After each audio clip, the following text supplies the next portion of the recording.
People news के news room से मैं हूं आपके साथ नदीम अकरम। ये खबर उन लोगों के लिए सदमे भरी जैसी है जो लोग कल तक भारतीय जनता पार्टी के अश्वनी उपाध्याय की गिरफ्तारी के बाद हैशटैग चला रहे थे कि मौलाना साद की गिरफ्तारी कब। ये उन लोगों के लिए गहरा सदमा है और एक बड़ा झटका भी है जो दिन रात मुस्लिम प्रोपेगेंडा फैलाते हैं।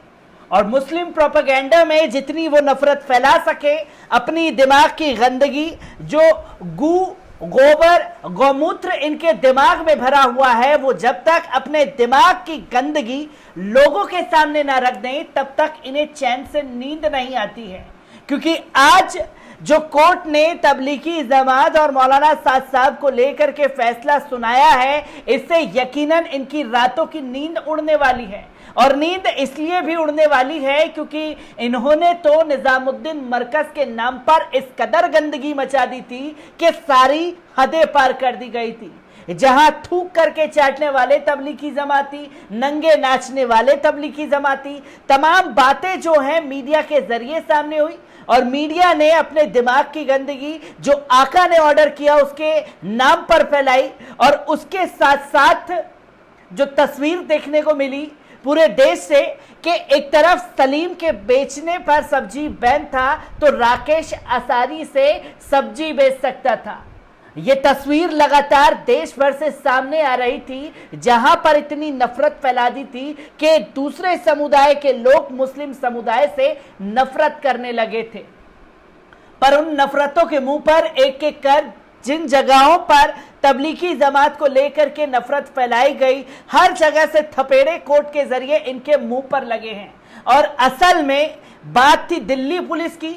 दिल्ली पुलिस के आका यानी कि गृह मंत्रालय के ऑर्डर पर जिस तरीके से तबलीगी जमात को निशाना बनाया और उसके साथ साथ दूसरे आरएसएस के चेहरे और मुखौटा ओढ़ करके बैठे अरविंद केजरीवाल ने जिस तरीके से तबलीगी जमात को लेकर के प्रोपेगेंडा चलाया, वो किसी से छुपा हुआ नहीं था।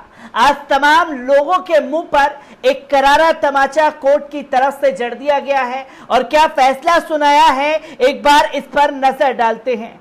आपको बता दें कि मरकज पर कोर्ट ने आदेश दिया है कि आवासीय हिस्से की चाबी तबलीगी प्रमुख को सौंपे पुलिस।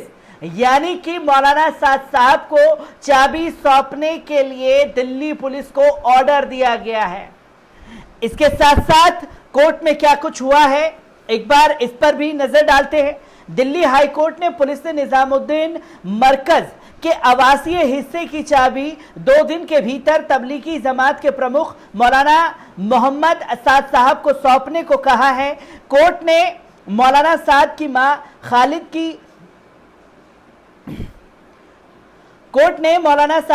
की मां खालिदा की याचिका पर सुनवाई करते हुए ये निर्देश दिया है। जस्टिस योगेश खन्ना ने साथ ही मौलाना साद को निर्देश किया कि अगले आदेश से पहले किसी दूसरे हिस्से में प्रवेश ना किया जाए।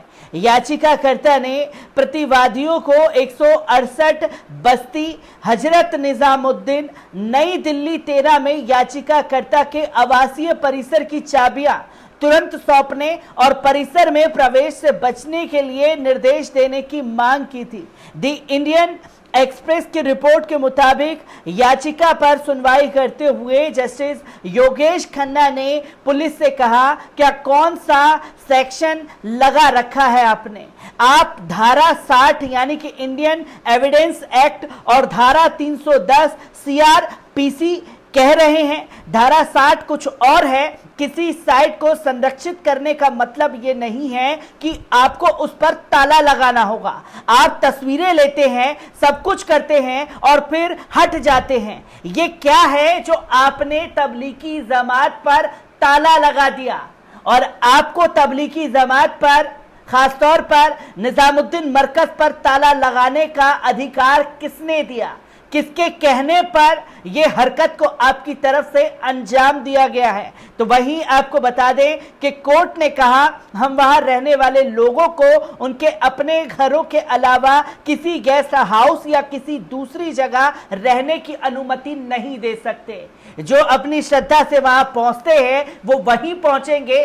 आप कहेंगे कि कहीं और शिफ्ट कर दिया जाए तो ये हरगिज बर्दाश्त नहीं किया जाएगा। तो वहीं याचिकाकर्ता ने कहा कि कई महीने बीत चुके हैं लेकिन उन्हें और उनके परिवार को कारण या किसी अधिकार के तहत उन्हें अपने आवास में प्रवेश करने से रोका जा रहा है। इसके बारे में नहीं बताया गया है। याचिका में कहा गया है कि परिवार दोस्तों और रिश्तेदारों के यहां रहने को मजबूर है।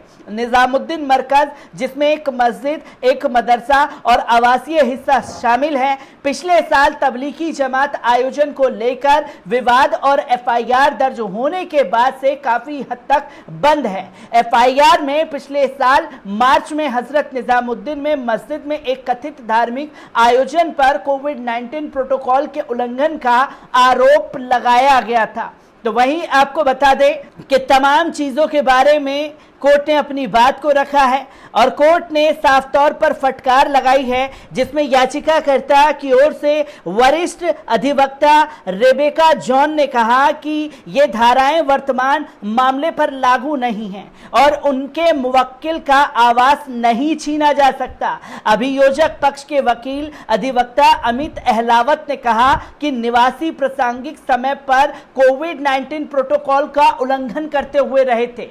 वकील फुजैल अहमद अयूबी के माध्यम से दाखिल अपनी याचिका में याचिकाकर्ता खदीजा ने कहा है कि 31 मार्च 2020 को अधिकारियों द्वारा सैनिटाइजेशन के कथित उद्देश्य के लिए पूरी निजामुद्दीन मस्जिद को खाली करा लिया गया था और बंद कर दिया गया था। अधिकारियों ने आवासीय हिस्से सहित मरकज की चाबियां 1 अप्रैल 2020 को दिल्ली पुलिस को सौंप दी थी। याचिका में कहा गया था कि चाबियां सौंपे हुए कई महीने बीत जाने के बावजूद याचिकाकर्ता या उसके परिवार के सदस्यों को अपने आवास में प्रवेश करने से रोका जा रहा था। ये तस्वीरें जो हैं कोर्ट के जरिए बाहर आई हैं और कोर्ट के जरिए जो तस्वीरें सामने आई उससे एक करारा तमाचा इन तमाम नफरती प्रोपेगेंडा फैलाने वाले लोगों के मुंह पर पड़ा है, जो लगातार तबलीगी जमात और मौलाना साद साहब को लेकर के अपनी गंदगी और दिमाग की जो जहर है उसे लोगों के सामने रख रहे थे। क्योंकि निजामुद्दीन की उन तस्वीरों को उस समय पर हमने आप लोगों के सामने रखा था जब कोविड-19 देश में आया था और पहला लॉकडाउन था और पहले लॉकडाउन में लोग अपने कमरे में बैठ करके तमाम पैतरेबाजी निजामुद्दीन मरकज के लिए कर रहे थे, तमाम तरह की नफरत फैला रहे थे। पर जमीनी हकीकत पर पहुंच करके आपके अपने पल पल न्यूज ने तमाम सच्चाइयां आपके सामने रखी थी। जहां पुलिस प्रशासन के रवैये पर वही हमने सवाल खड़े किए थे जिन सवालों का जवाब पुलिस प्रशासन नहीं दे पाया था। तो वही निजामुद्दीन मरकज के अधिकारी का भी बयान आप लोगों के सामने रखा था। जो प्रोपेगेंडा निजामुद्दीन मरकज को लेकर के चलाया जा रहा था और आज उन्हीं तमाम चीजों को देखते हुए कोर्ट ने यह बड़ा ऐतिहासिक फैसला सुनाया है। तो एक बार फिर मौलाना साद साहब की कोर्ट में बड़ी जीत हुई है और इसी के साथ साथ अगर देखा जाए तो दुश्मनों का पूरी तरीके से जो निजामुद्दीन मरकज को लेकर के प्रोपेगेंडा चला रहे थे उन लोगों का मुँह काला हुआ है। मैं ऐसी ही खबरों से आपको रूबरू कराते रहूंगा। दीजिए इजाजत, शुक्रिया।